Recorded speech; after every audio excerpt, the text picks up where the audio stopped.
Hello बच्चों, तो कैसी चल रही है आपकी जेई एडवांस की तैयारी। पहला पॉइंट जो जेई एडवांस के बारे में मैं बताना चाहूँगा, सभी को मालूम है कि जेई एडवांस का पेपर अपने आप में बहुत ही डिफरेंट टाइप का पेपर होता है। एक पॉइंट जो मैं आपको बताना चाहूँगा जहाँ पे बच्चे अक्सर गलती करते हैं कि वो इंस्ट्रक्शंस को प्रॉपरली नहीं पढ़ते हैं, वो सेक्शंस के इंस्ट्रक्शंस को प्रॉपरली नहीं पढ़ते हैं, मार्किंग स्कीम को प्रॉपरली नहीं देखते हैं। उनको ये लगता है कि पहले जेई में ऐसा ही मार्किंग स्कीम रहा है तो इस बार भी वही होगा। ये चीज़ बिल्कुल ना करें। आपको एक सरप्राइज एलिमेंट हमेशा मिल सकता है, वो सेक्शन चेंजेस में भी हो सकता है और मार्किंग स्कीम में भी हो सकता है। आप देखेंगे मोर देन वन करेक्ट में पर्टिकुलरली मार्किंग स्कीम चेंज हो सकती है। तो एक प्री डिटरमाइंड माइंडसेट के साथ जाना जेई एडवांस के पेपर में सुसाइडल होगा। तो इंस्ट्रक्शंस में ज़रूर आप 1-2 मिनट लगाएं और इंस्ट्रक्शंस को प्रॉपरली पढ़ें।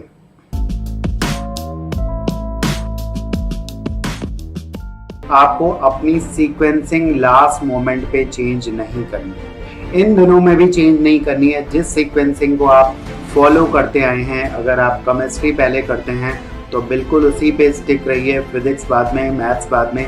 किसी का ये भी हो सकता है कि उसको मैथ्स ज़्यादा उसकी कमांडिंग पोजीशन पे है तो वो मैथ्स पहले स्टार्ट करता है, तो उसी पैटर्न को फॉलो करिए आप लोग। हो सकता है कि केमिस्ट्री आपने पहले अटेम्प्ट की और वो टफ आ गई।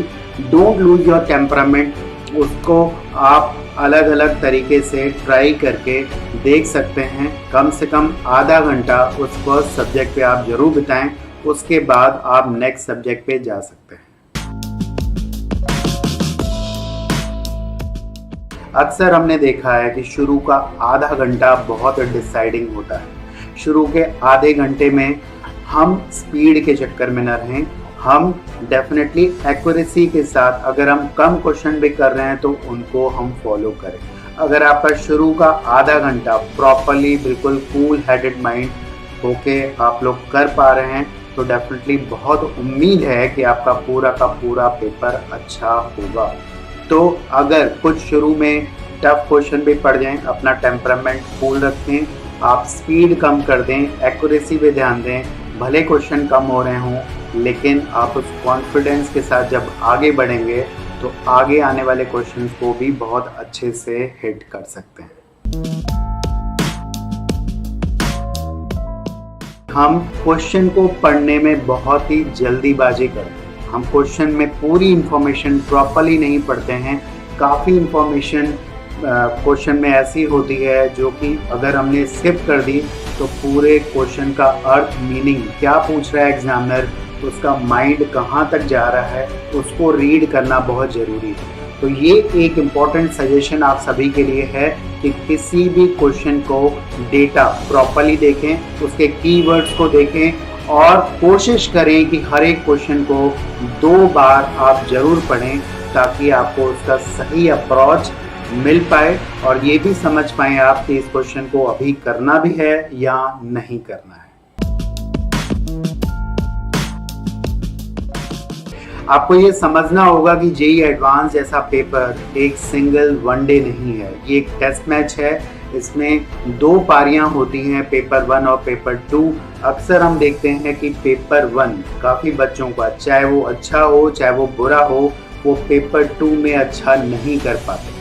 दोनों ही स्थितियों में अगर आपका पेपर 1 बेहतर हुआ है, अच्छा हुआ है, तब भी अपना कूल मेंटेन रखें। बीच में आप उस पेपर को खुद के साथ डिस्कस नहीं करें, दोस्तों के साथ तो बिल्कुल भी नहीं, खुद के साथ भी डिस्कस नहीं करना है। सोचना नहीं है उस पेपर के बारे में अच्छा हुआ है या बुरा हुआ है, बिकॉज दूसरा पेपर कंप्लीटली डिफरेंट होने वाला है। ये एक टेस्ट मैच है। पहले पारी में कैसा भी आपने परफॉर्म किया, अंतिम मैच, अंतिम पार्ट जो आपका है उसका भी वेटेज उतना ही है, उसमें भी पूरा अटेंशन देंगे तो आपकी स्कोरिंग बहुत बहुत बेहतर हो सकती है। It's another paper, it's another thing. इसको आप बिल्कुल ही पहले वाले पेपर से अटैच होके नहीं देखेंगे। अक्सर हमने देखा है कि लोग एक माइंडसेट बना के जाते हैं बिकॉज उन्होंने अपने सीनियर से सुना होगा या टीचर से सुना होगा। वो ये सुन के जाते हैं कि केमिस्ट्री का पेपर एवरेज आता है, फिजिक्स का थोड़ा टफ आता है, मैथ्स का बहुत ज़्यादा टफ आता है, या उल्टा भी सुना होगा कि केमिस्ट्री थोड़ी टफ आती है, फिजिक्स एवरेज आती है, मैथ्स भी ठीक ठाक आती है। तो उस माइंडसेट के साथ बिल्कुल भी ना जाएं।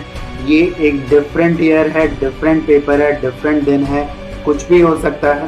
केमिस्ट्री बहुत इजी या टफ हो सकती है, फिजिक्स भी वैसे ही हो सकती है, डिपेंड करता है कि आपके किस सब्जेक्ट में कैसी तैयारी है। तो बिल्कुल फ्री माइंडसेट के साथ जाएं, उस मोमेंट में रहें, क्वेश्चन के साथ इन्वॉल्व हों और बिल्कुल भी इस सोच के साथ नहीं जाएंगे। ऐसा ना हो कि आपको बाद में लगे यार मुझे लगा कि केमिस्ट्री टफ है लेकिन वो तो बहुत आसान आ गई, मैथ्स भी कुछ खास नहीं थी, वो तो बहुत इजी आ गई, मैं बहुत ज़्यादा स्कोरिंग कर सकता था।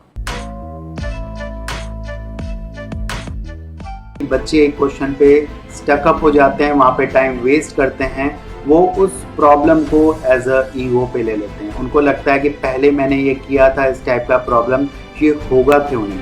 1 2 3 अटेम्प्ट करते हैं और वहाँ पे उनका टेम्परामेंट बिगड़ जाता है, वो आगे आने वाले क्वेश्चंस पे स्पॉइल कर देते हैं। तो किसी भी क्वेश्चन के साथ मैक्सिमम कह सकते हैं कि 2 अटेम्प्ट होने चाहिए, उससे ज़्यादा नहीं। आपके दूसरे क्वेश्चन आपका इंतज़ार कर रहे हैं, उन क्वेश्चंस पे जाएं, उन क्वेश्चंस को हिट करें, आप अपनी स्कोरिंग बढ़ा सकते हैं। एक क्वेश्चन के पास उतने ही मार्क्स होते हैं जितने दूसरे क्वेश्चन के पास मार्क्स हैं। तो किसी भी क्वेश्चन के साथ मेरा सजेशन है, वेरी इंपॉर्टेंट, ईगो प्रॉब्लम नहीं होनी चाहिए। हर किसी के लिए सेम क्वेश्चंस नहीं बने रहते हैं। सबसे बड़ी चीज़ जेईई एडवांस का पेपर जेईई मेन से बिल्कुल डिफरेंट है। यहाँ पे आपका 50% की हिटिंग यानी कि 50% पेपर करना ही बहुत बड़ी चीज़ होती है। तो सबसे पहली चीज़ ये बहुत इम्पॉर्टेंट है कि 50% का पेपर अपने दिमाग में रखें। 100% पेपर करने की बिल्कुल कोशिश ना करें। अगर आपकी बहुत अच्छी तैयारी है तब भी इनिशियली 50% का ही टारगेट होना चाहिए और उसके बाद धीरे धीरे आप अगर 50% भी क्रॉस कर चुके होंगे तो वो 70-80 तक भी जा सकता है। तो 50% से ज़्यादा टारगेट रखने की बिल्कुल भी ज़रूरत नहीं है। हर एक क्वेश्चन आपके लिए नहीं बना होता है, हर एक क्वेश्चन को ज़बरदस्ती करने की कोशिश ना करें। अगर आपको उसकी नॉलेज नहीं है, अंडरस्टैंडिंग नहीं है, 1-2 बार हर एक क्वेश्चन पढ़ने के बाद ये समझ में आ चुका होता है। तो don't panic, 50% is a very good score for the JEE advance. अक्सर हमने देखा है कि लोगों को ये बोलना, मतलब वो बोलते हैं कि यार इजी वाले क्वेश्चन पहले करने हैं, टफ वाले क्वेश्चन बाद में करने हैं। तो एज ए स्टूडेंट हमें लगता है कि यार ये कैसे संभव है, मुझे कैसे पता चलेगा कि ये इजी है इसको टच करूं या ये टफ है इसको छोड़ दूं। तो इस माइंडसेट से पहले तो इसको समझना होगा। क्वेश्चन को 2 बार जरूर रीड करें, जैसे कि मैंने पहले भी बोला है। अगर उसका पूरा क्लू समझ में आ रहा है, आप रिलेट कर पा रहे हैं अपनी पुरानी नॉलेज से, तो उसको करें। आपको लगता है कि इसमें थोड़ी कैलकुलेशन ज़्यादा हो सकती है तो आप उसको स्किप कर सकते हैं। अक्सर इस पैटर्न को आप देखिएगा कि कई बार बच्चे वो क्वेश्चन छोड़ देते हैं जिसकी लेंथ बहुत ज़्यादा होती है, लेकिन हमने देखा है कि जेईई एडवांस में ऐसे क्वेश्चंस डेफिनेटली इजी होते हैं। सो क्या करना है, क्वेश्चन को रीड जरूर करना है, हर एक क्वेश्चन को, और उम्मीद है कि आप 1-2 बार उसको स्टडी करेंगे।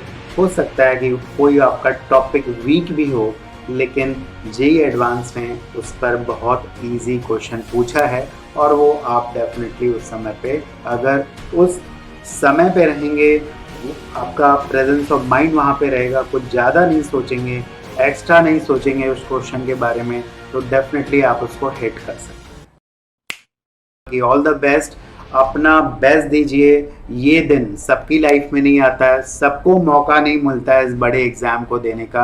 आपको भगवान ने मौका दिया है तो डेफिनेटली आप इसको खुल के जिएं, अच्छे से पेपर को एंजॉय करें और बहुत कूल हेडेड होके इस पेपर को देंगे। अभी ये बात सोचने का बिल्कुल नहीं है कि आपको कितनी चीज़ें नहीं आती हैं, आपके कौन से कॉन्सेप्ट वीक हैं। इस समय पे ये सोचना है कि आप अपना बेस्ट देंगे, आप अपने पोटेंशियल के हिसाब से भी कहीं ज़्यादा देंगे। अगर आपका माइंड बिल्कुल फ्री है इन सारे थॉट से, आप बहुत बेहतर कर सकते हैं।